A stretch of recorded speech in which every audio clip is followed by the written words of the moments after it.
허락하신 하나님의 말씀은 시편 18편 1절로 24절까지의 말씀입니다. 나의 힘이신 여호와여, 내가 주를 사랑하나이다.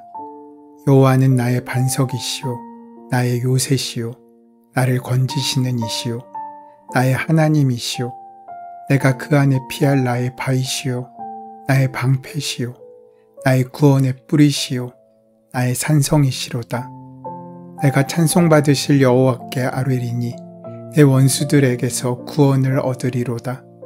사망의 줄이 나를 얽고 불의의 창수가 나를 두렵게 하였으며 수월의 줄이 나를 두르고 사망의 올무가 내게 이르렀도다. 내가 환난 중에서 여호와께 아뢰며 나의 하나님께 부르짖었더니 그가 그의 성전에서 내 소리를 들으시며 그의 앞에서 나의 부르짖음이 그의 귀에 들렸도다. 이에 땅이 진동하고 산들의 터도 요동하였으니 그의 진노로 말미암음이로다. 그의 코에서 연기가 오르고 입에서 불이 나와 사름이여 그 불에 숯이 피었도다. 그가 또 하늘을 들이우시고 강림하시니 그의 발 아래는 어두캄캄하도다. 그룹을 타고 다니시며 바람 날개를 타고 높이 솟아오르셨도다. 그가 흑암을 그의 숨는 곳으로 삼으사 장막같이 자기를 두르게 하시며 곧 물의 흑암과 공중의 빽빽한 구름으로 그러하시도다. 그의 앞에 광채로 말미암아 빽빽한 구름이 지나며 우박과 숯불이 내리도다. 여호와께서 하늘에서 우레소리를 내시고 지존하신 이가 음성을 내시며 우박과 숯불을 내리시도다. 그의 화살을 날려 그들을 흩으시며 많은 번개로 그들을 깨뜨리셨도다. 이럴 때 여호와의 꾸지람과 콧김으로 말미암아 물밑이 드러나고 세상에 터가 나타났도다. 그가 높은 곳에서 손을 펴사 나를 붙잡아 주시며 많은 물에서 나를 건져내셨도다. 나를 강한 원수와 미워하는 자에게서 건지셨으며 그들은 나보다 힘이 세기 때문이로다. 그들이 나의 재앙의 날에 내게 이르렀으나 여호와께서 나의 의지가 되셨도다. 나를 넓은 곳으로 인도하시고 나를 기뻐하심으로 나를 구원하셨도다. 여호와께서 내 의를 따라 상 주시며 내 손의 깨끗함을 따라 내게 갚으셨으니 이는 내가 여호와의 도를 지키고 악하게 내 하나님을 떠나지 아니하였음이며 그의 모든 규례가 내 앞에 있고 내게서 그의 율례를 버리지 아니하였음이로다. 또한 나는 그의 앞에 완전하여 나의 죄악에서 스스로 자신을 지켰나니 그러므로 여호와께서 내 의를 따라 갚으시되 그의 목전에서 내 손이 깨끗한 만큼 내게 갚으셨도다.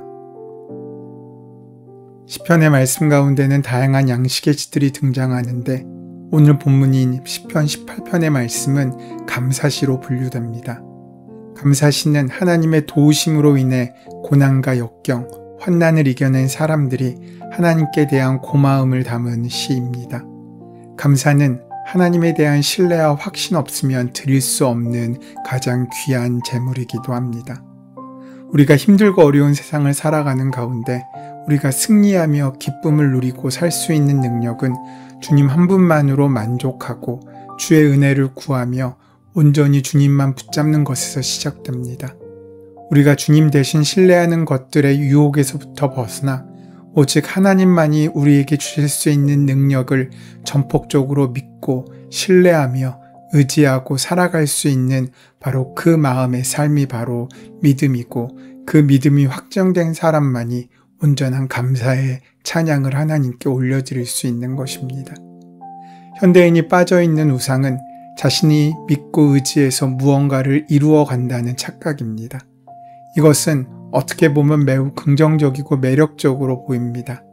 하지만 그래서 그러한 자신감과 교만함에 취해서 하나님을 체험하지 못하게 됩니다. 성경은 그렇게 말씀하지 않습니다. 자아를 죽이고 하나님만 믿으면 그 권능에 온전히 의지하라고 전심으로 의지하라고 촉구하고 있습니다. 하나님께서는 우리에게 일정 정도의 헌신을 요구하시는 것이 아닙니다. 많은 사람들에게 커트라인을 정하셔서 그만큼의 헌신이 있어야 한다라고 말씀하지 않으십니다. 모든 사람이 다 가능한 그 마음에 전부만 드릴 수 있다면 그의 가진 것이 작던 많던 상관없이 자신의 전부를 드릴 수 있는 그 믿음이 우리에게 있다면 우리는 하나님께 귀한 감사와 기쁨으로 문제와 환난과 역경을 이겨낼 수 있는 삶을 살 수 있게 되는 것입니다. 하지만 연약한 우리는 안타깝게도 어려운 일을 만나면 하나님의 권능을 믿고 신뢰하며 기다리지 못하고 먼저 머리로 계산하고 또 계산합니다.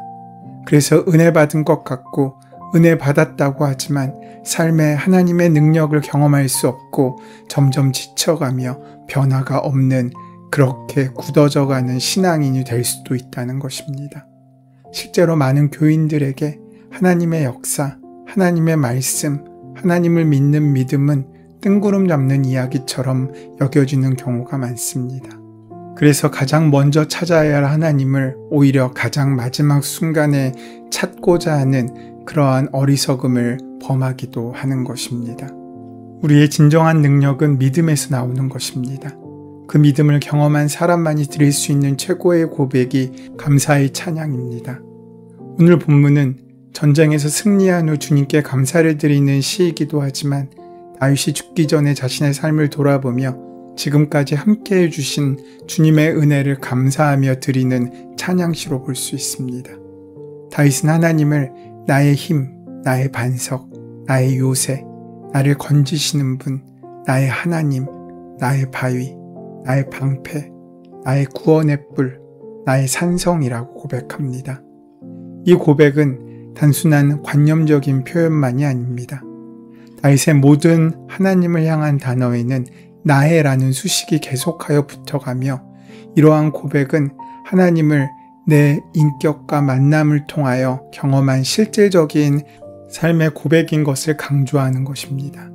즉 하나님께서 친히 쉽게 침범할 수 없는 지형과 같은 든든한 방어막이 되어주심과 또 전투에서 누구도 해할 수 없을 만큼 강력한 힘으로 역사하여 주셨던 그 은혜를 경험하였기 때문에 드릴 수 있는 고백이었다는 것입니다. 그래서 시편의 기자인 다윗은 1절 말씀을 통하여 주님이 자신의 힘이시며 자신은 그런 주님을 사랑한다라고 고백하고 있습니다. 여기서 등장하는 사랑이라는 히브리어 단어는 라함인데 이 말은 보통 인간에 대한 하나님의 사랑을 말하는 것입니다. 그런데 유일하게 여기에서만 인간의 하나님에 대한 사랑을 표현하는 데 사용되고 있습니다.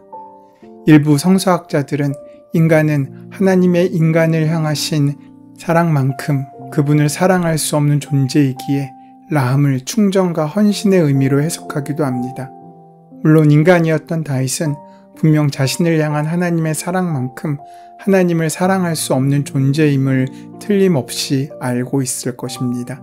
하지만 다윗은 자신을 향한 하나님의 사랑의 너비와 길이와 높이와 그 깊이가 어떠한지를 이미 몸으로 체험한 사람이었습니다. 그가 사울로부터 추격을 당할 때 하나님은 그의 반석이 되어주셨고 그의 피할 암벽이 되어주셨으며 그가 피할 수 있는 안전한 요새가 되어주셨고 죽음으로부터 그를 건져내 주셨습니다. 또한 하나님은 바위처럼 변함없이 다윗의 곁을 지켜주신 분이셨고 그를 대적으로부터 보호해 주시는 방패시고 산성이셨으며 마지막으로 그의 생애에 승리를 안겨다 주신 구원의 뿔 같은 분이셨습니다. 그 하나님의 사랑을 알고 있었던 다윗이었기에 비록 인간인 자신이 라함의 사랑으로 하나님을 사랑할 수 없는 존재임을 알면서도 라함의 사랑으로 하나님을 사랑하고 싶다고 고백하고 있는 것입니다. 하나님을 향한 다윗의 그런 마음은 궁극적으로 다윗을 지탱해주는 힘이 되어서 그 어떤 상황에서도 소망을 잃지 않게 하는 힘의 원천으로 작용하게 됩니다.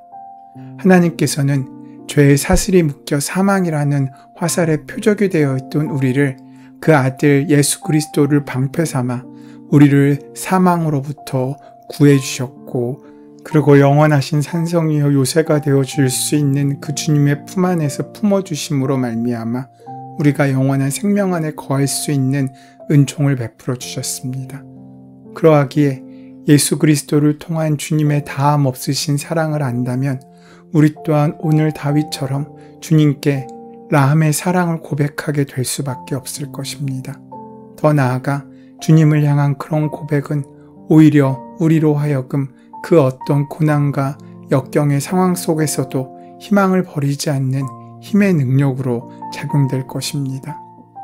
우리가 시편 말씀을 통하여 만나고 있는 다윗의 시편들의 말씀들은 그가 편하고 안락하고 아무런 문제가 없었기에 드릴 수 있는 감사가 아닙니다. 그 많은 어려움과 문제와 시련과 적들이 있음에도 불구하고 그의 유일하신 은혜의 통로였던 하나님 한 분만을 의지하여서 세상의 문제보다 크신 하나님의 능력을 자신의 능력으로 삼고 세상의 권력 앞에 무릎 꿇지 않고 하나님께서 보여주신 영원한 하나님 나라의 은혜를 소망하며 기쁨으로 한 걸음 한 걸음 살아갈 수 있는 힘과 능력과 담력을 얻을 수 있었기에 그는 힘겹고 어려운 길을 걸어간 것이 아니라 기쁘고 감사한 길을 귀하게 아름답게 행복하게 걸어갈 수 있었던 것입니다. 다윗은 사울에 이어 이스라엘의 2대 왕으로 등극하였지만 사람들은 그래서 그가 왕이 된 아름답고 행복한 모습만 기억하지만 그의 삶의 여정은 수많은 고통과 시련과 위기와 고난의 순간들이었습니다. 그러나 그럼에도 불구하고 그는 그 많은 환난과 위기의 상황들을 뚫고 하나님께서 부여해 주신 귀한 왕의 자리에 오르게 됩니다. 이후 그의 상황들을 이겨내고 그 자리에 있게 하신 하나님을 기억하며 감사의 마음을 고백하는 것이 바로 오늘 우리가 함께 나누고 있는 시편 18편의 말씀의 고백이고 감사인 것입니다. 우리 믿음의 사람들의 삶 역시 다윗과 같은 부분들이 많습니다. 우리가 세상에서 신실한 그리스도인들로 살아가려고 할 때 우리에게는 분명 고난과 역경과 환난과 핍박이 찾아오게 되어 있습니다. 복음을 쫓아가는 삶 자체가 세상의 가치관과 충돌을 불가피하게 만들기 때문입니다. 하지만 우리에게는 복음이 지혜로운 것이지만 주님을 모르는 사람들에겐 미련한 것입니다. 그러하기에 그리스도인들에게 있어 복음을 모르는 사람들에게 어쩌면 우리가 기쁨으로 누리는 신앙생활이 하나님을 모르고 자신의 욕심대로 살아가는 세상을 이길 수 있는 가장 강력한 능력의 귀한 시작이 될 것입니다. 그리고 그때 우리의 삶의 모든 시간들, 고통과 고난을 포함한 그 모든 시간들이 하나님께서 귀하게 은혜로 사용하시는 시간으로 바뀌게 될 것입니다. 평범한 목동이었던 다윗이 여호와의 종 다윗 왕이 될 수 있었던 이유는 그의 문제없고 편안했던 시간뿐만 아니라 그가 고난으로 단련되고 연단되어지는 그 모든 과정을 통하여 정금같이 변화되는 그 고난의 시간들이 그의 가치를 높여주고 하나님의 자녀가 되고 믿음의 사람이 되며 하나님의 마음에 합한 사람으로 인정받을 수 있는 귀한 신뢰의 사람으로 만들어주게 된 것입니다. 다윗은 세상에 믿을 사람은 없고 오직 하나님만이 내가 의지할 수 있는 분이심을 깨닫게 됩니다. 그를 통해 다윗은 하나님만을 더욱 의지하는 믿음의 사람으로 거듭나며 여호와의 종 다윗으로 세워지게 되는 것입니다. 물론 다윗은 많은 고난의 시간 가운데 있었습니다. 원수들에게 쫓기고 있었고 그의 적들이 너무나 크고 두려워서 도망치는 지경에 이르기도 했습니다. 하지만 그때 다윗은 절망하기 전에 먼저 하나님을 찾았습니다. 우리가 믿는 하나님은 이제 도저히 넘을 수 없다고 여기는 그 어떤 벽보다 또 모든 게 끝났다고 여기는 그 어떤 대상보다 비교할 수 없이 높고 크신 분이십니다. 절망과 막막함 속에서 우리는 늘 이런 하나님을 기억해야 하고 그 하나님을 찾아야 합니다.